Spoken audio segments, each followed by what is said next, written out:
Praise the lord. అలసిన వాని కురడించి మాటలు సహోదరు భక్సింగ్ గారి యొక్క పరిచయం నుండి అనుదిన ధ్యానములు ఆగస్టు 2వ తారీఖు.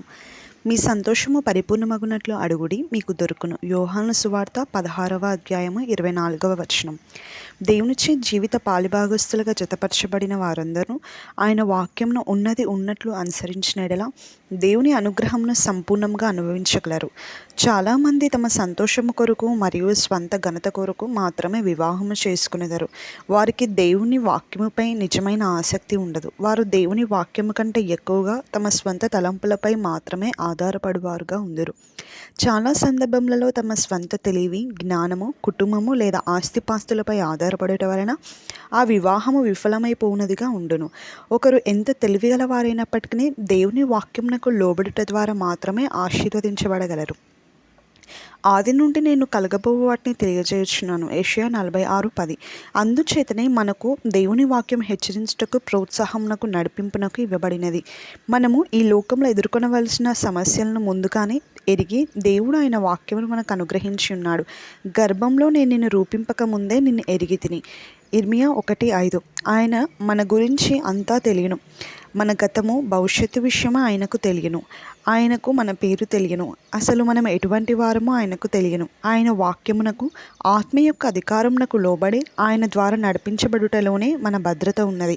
రేపు ఏమి జరుగునో మనకు తెలియదు, కానీ ఆయనకు రేపు ఏమి జరగబోచున్నదో నిశ్చయముగా తెలియను.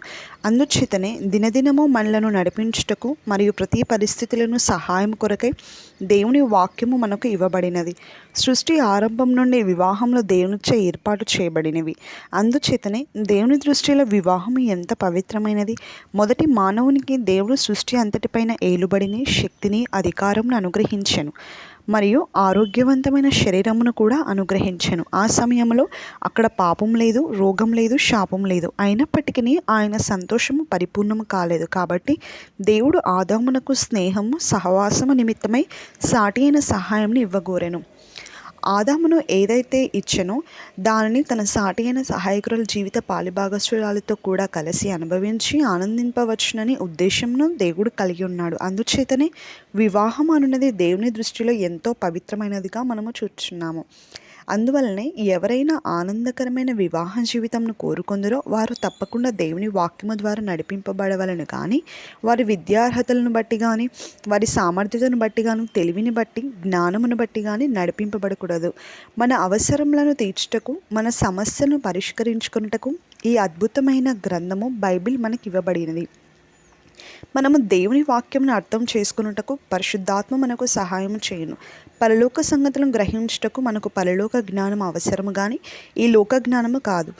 దేవుని వాక్యంను అర్థం చేసుకున్నటకు ముందుగా మనకు దేవుని ఆత్మ అవసరమై ఉన్నది. 1 కొరింథీ 2:14 ప్రకారము మన స్వాభావికమైన జ్ఞానము చేత దేవుని వాక్యంను అర్థం చేసుకొనలేము మరియు దేవుని వాక్యమందు ఆనందించలేము. ఈ లోకరీతిగా ఎంత విద్యావంతుడమైనప్పటికీ దేవుని ఆత్మచే నడిపించబడిన ఎడల నీవు ఓడిపోయిన వ్యక్తి వగదువు. కొన్ని గృహములలో వారికి జ్ఞానము, డబ్బు లేదా ఆస్తి, పేరు, ప్రఖ్యాతులు మొదలైనవన్నీ ఉండను.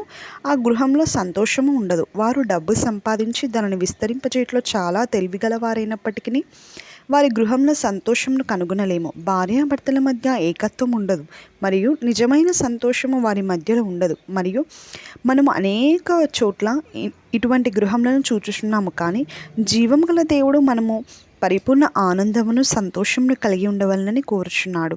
అందుచేతనే దేవుడు మన కొరకు ఈ లోకమునకు వచ్చెను. యోహాను 16:24 మరియు 15:7 చూడుడి. ఇది వరకు మీరేమీ నా పేరట అడగలేదు. మీ సంతోషము పరిపూర్ణమగునట్లు అడుగుడి, మీకు అనుగ్రహింపబడును.